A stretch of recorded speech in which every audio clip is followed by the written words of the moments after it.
Баршаңызға сәлем. Бүгін сіздермен өте дәмді, өте оңай жасалынатын жұмыртқа салатын дайындайтын боламыз. Өзіндік кішігірім қыр-сыры бар. Міндетті түрде видеоның соңына дейін қараңыздар. Алдымен бізге керегі жүгері, балғын қияр, осылай турап аламыз.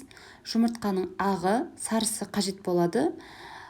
Сосын тұздалған қияр,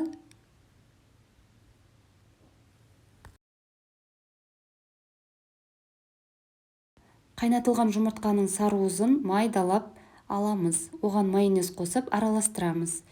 Сосын салатымызға қосып, барлығын жақсылап араластырамыз. Ең маңыздысы осы саруызды майонезге араластырып қосу. Өте дәмді шығады.